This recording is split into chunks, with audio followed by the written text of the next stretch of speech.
The YouTube tip of the Google Spear was published on Tuesday, September 23rd, 2025. Action is happening up and down the LLM stack. Nvidia is making deals with Intel. OpenAI is making deals with Oracle. Nvidia and OpenAI are making deals with each other. 9 years after Nvidia CEO Jensen Huang hand-delivered the first Nvidia DGX-1 AI computer to OpenAI, the chip giant is investing up to $100 billion in the AI lab, which OpenAI will, of course, spend on Nvidia AI systems. This Uberos of a deal certainly does feel a bit frothy, but there is a certain logic to it.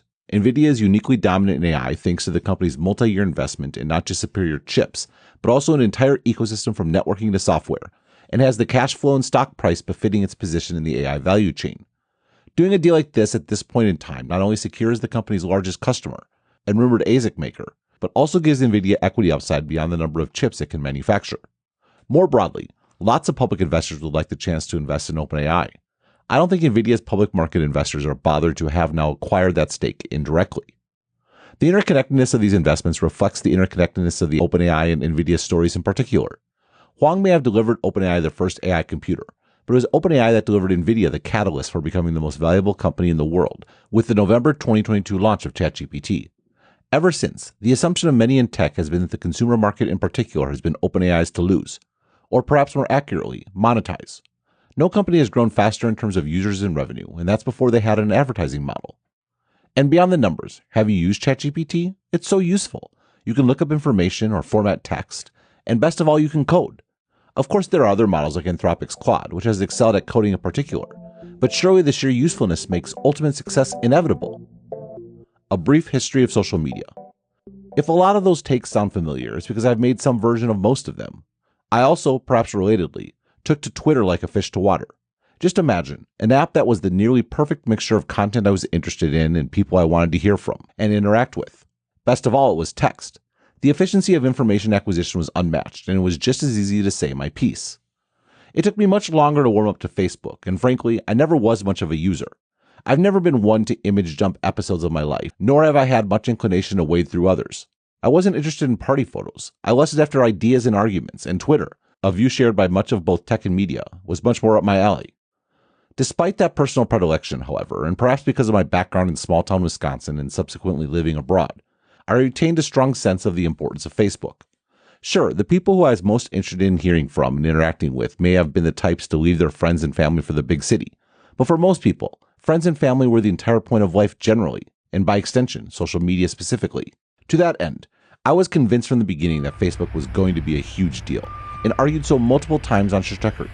Social media was ultimately a matter of network effects and scale, and Facebook was clearly on the path to domination, even as much of the Twitterati were convinced the company was the next MySpace. I was similarly bullish about Instagram. No, I wasn't one to post a lot of personal pictures, but while I personally love text, most people liked photos. What people really liked most of all, however, and not even Facebook saw this coming, was video. TikTok grew into a behemoth with the insight that social media was only ever a stepping stone to personal entertainment, of which video was the pinnacle. There were no network effects of the sort that everyone, including regulators, assumed would lead to eternal Facebook dominance. Rather, TikTok realized that Paul Krugman's infamous dismissal of the internet actually was somewhat right. Most people actually don't have anything to say that is particularly compelling, which means that limiting the content you see to your social network dramatically decreases the possibility you'll be entertained every time you open your social networking app. TikTok dispensed with this artificial limitation, simply showing you compelling videos period, no matter where they came from. A giant in plain sight. Of course, TikTok wasn't the first company to figure this out. YouTube was the first video platform, and from the beginning focused on building an algorithm that focused more on giving you videos you were interested in than in showing you what you claimed to want to see. YouTube, however, was and probably always has been my biggest blind spot. I'm just not a big video watcher in general, and YouTube seemed like more work than short-form video, which married the most compelling medium with the most addictive delivery method, the feed. Sure, YouTube was a great acquisition for Google, certainly in line with the charge to organize the world's information and make it universally accessible and useful. But I, and Google's moneymaker, search, was much more interested in text, and pictures if I must. The truth, however, is that YouTube has long been the giant hiding in plain sight. The service is the #1 streaming service in the living room, bigger than Netflix, and that's the company's third screen after mobile and the PC, where it has no peer. More than that, YouTube is not just the center of culture, but the nurturer of it. The company just announced that it has paid out more than $100 billion to creators over the last 4 years. given that many creators earn more from brand deals than they do from YouTube ads. That actually understates the size of the YouTube economy. Yes, TikTok is a big deal, but TikTok stars hope to make it on YouTube, where they can actually make a living. And yet, YouTube sometimes seems like an afterthought, at least to people like me and others immersed in the text-based internet. Last week I was in New York for YouTube's annual Made on YouTube event, but the night before I couldn't remember the name. I turned to Google Match and couldn't figure it out. The reason is that talk about YouTube mostly happens on YouTube. I, and Google itself, still live in a text-based world. That is the world that was rocked by ChatGPT, especially Google. The company's February 2023 introduction of Bard in Paris remains one of the most surreal keynotes I've ever watched. Most of the content was rehashed, the presenters talked as if they were seeing their slides for the first time, and one of the demos of a phone-based feature neglected to remember to have a phone on hand.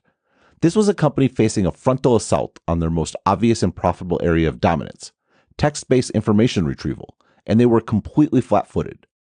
Google has, in the intervening years, made tremendous strides to come back, including dumping the Bard name in favor of Gemini, itself based on vastly improved underlying models. I'm also impressed by how the company has incorporated AI into search. Not only are AI overviews generally useful, they're also incredibly fast, and as a bonus have the links I sometimes prefer already at hand. Ironically, however, you could make the case that the biggest impact LLMs have had on search is giving a federal judge an excuse to let Google continue paying its biggest would-be competitors, like Apple, to simply offer their customers Google instead. The biggest reason to be skeptical of the company's fortunes in AI is that they had the most to lose. The company is doing an excellent job of minimizing the losses. What I would submit, however, is that Google's most important and most compelling AI announcements actually don't have anything to do with search, at least not yet. These announcements start, as you might expect, with Google's DeepMind research lab. Where they hit the real world, however, is on YouTube. And that, like the user-generated streaming service, is a really big deal. The DeepMind to YouTube pipeline. A perfect example of the DeepMind to YouTube pipeline was last week's announcement of VO3-based features for making YouTube Shorts, from the company's blog post. We've partnered with Google DeepMind to bring a custom version of their most powerful video generation model, VO3, to YouTube. VO3 Fast is designed to work seamlessly in YouTube Shorts for millions of creators and users, for free. It generates outputs with lower latency at 480p so you can easily create video clips, and for the first time with sound, from any idea, all from your phone. This initial launch will allow you to not only generate videos, but also use one video to animate another, or a photo, stylize your video with a single touch, and add objects. You can also create an entire video, complete with voiceover, from a collection of clips, or convert speech to song. All these features are a bit silly, but, well, that's often where genius, or at least virality, comes from. Critics, of course, will label this an AI slot machine, and they'll be right. The vast majority of content created by these tools will be boring and unwatched. That, however, is already the case with YouTube. The service sees 500 hours of content uploaded every minute, and most of that content isn't interesting to anyone. The magic of YouTube, however, is the algorithm that finds out what is actually compelling and spreads it to an audience that wants exactly that. To put it another way, for YouTube, AI slop is a strategy credit. Given that the service has already mastered organizing overwhelming amounts of content and only surfacing what is good, it, more than anyone else, can handle exponentially more content which, through the sheer force of numbers, will result in an absolute increase of content that is actually compelling. That's not the only strategy credit YouTube has. While the cost of producing AI-generated video will likely be lower than the cost of producing human-generated video, at least in the long run, the latter's costs are not borne by TikTok or Meta. Facebook and Instagram are basically video platforms at this point. Rather, the brilliance of the user-generated content model is that creators post their content for free. This, however, means that AI-generated video is actually more expensive, at least if it's made on TikTok or Meta's servers. YouTube, however, pays its creators, which means that for this service, AI-generated video actually has the potential to lower costs in the long run, increasing the incentive to leverage DeepMind's industry-leading models. In short, while everyone immediately saw how AI could be disruptive to search, AI is very much a sustaining innovation for YouTube. It increases the amount of compelling content in absolute terms, and it does so with better margins, at least in the long run. Here's the $1,000,000,000,000,000 question. What is going to matter more in the long run, text or video? Sure, Google would like to dominate everything, but if it had to choose, is it better to dominate video or dominate text?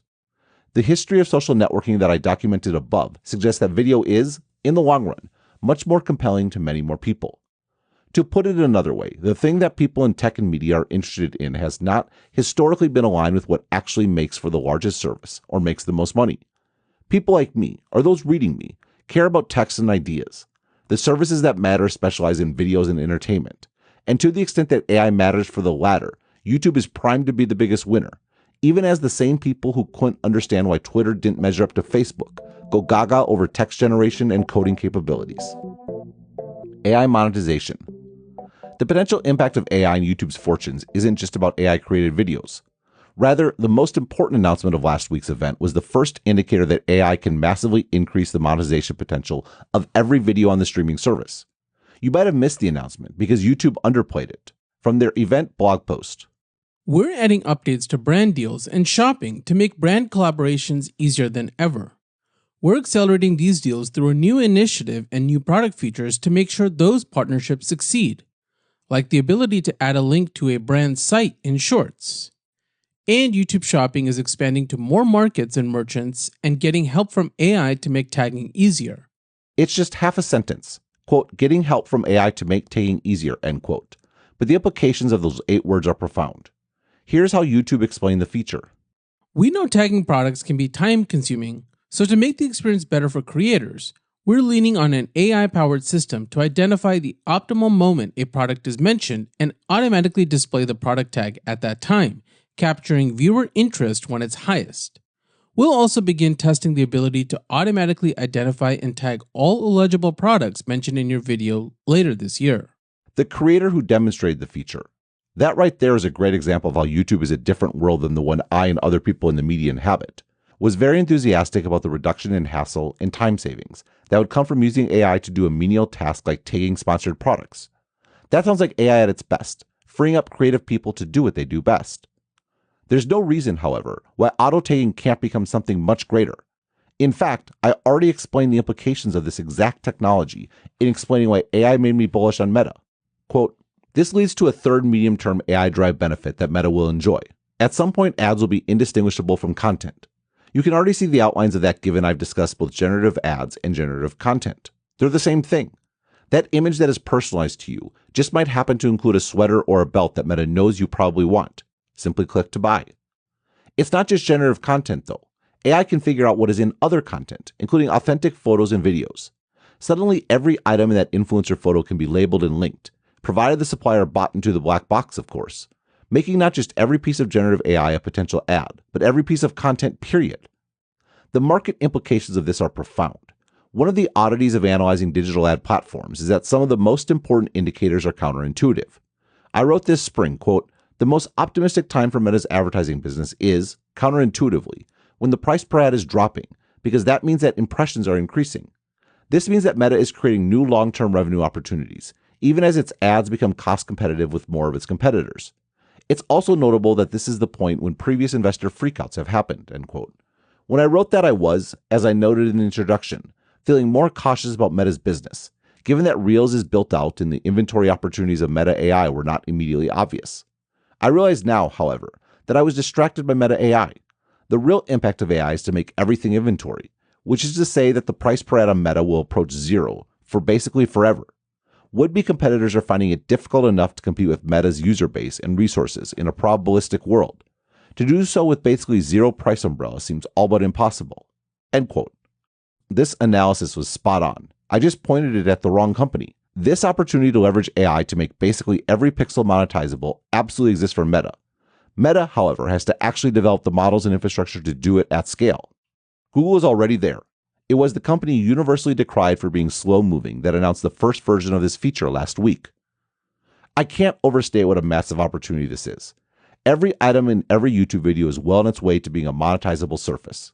Yes, that may sound dystopian when I put it so baldly, but if you think about it, you can see the benefits. I've been watching a lot of home improvement videos lately, and it sure would be useful to be able to not just identify, but helpfully have a link to buy a lot of the equipment I see, much of which is basically the background because it's not the point of the video. It won't be long until YouTube has that inventory, which it could surface with an affiliate fee link or make biddable for companies who want to reach primed customers. More generally, you can actually envision Google pulling this off. The company may have gotten off to a horrible start in the chatbot era, but the company has pulled itself together and is increasingly bringing its model and infrastructure leadership to bear, even as Meta has had to completely overhaul their AI approach after hitting a wall. I'm sure CEO Mark Zuckerberg will figure it out, but Google, surprise, is the company actually shipping. A bull's journey. Or rather, YouTube is. Close readers of Stratechery have been observing, and probably, deservedly, smirking, at this most unexpected evolution. I am enjoying Ben Thompson's journey to becoming a Google bull. That quote is from Paradigm Shifts and the Winner's Curse, an article that was mostly about my concerns about Apple and Amazon, and reads, quote, and, by the same token, I'm much more appreciative of Google's amorphous nature and seeming lack of strategy. That makes them hard to analyze. Again, I've been honest for years about the challenges I find in understanding Mountain View, but the company successfully navigated one paradigm shift and is doing much better than I originally expected with this one. Larry Page and Sergey Brin famously weren't particularly interested in business or in running a company. They just wanted to do cool things with computers in a college-like environment like they had at Stanford. That the company, nearly 30 years later, is still doing cool things with computers in a college-like environment may be maddening to analysts like me who want clarity and efficiency. It also may be the key to not just surviving, but winning across multiple paradigms. End quote. Appreciating the benefits of Google being an amorphous blob, where no one knows what is going on, least of all leadership, is a big part of my evolution.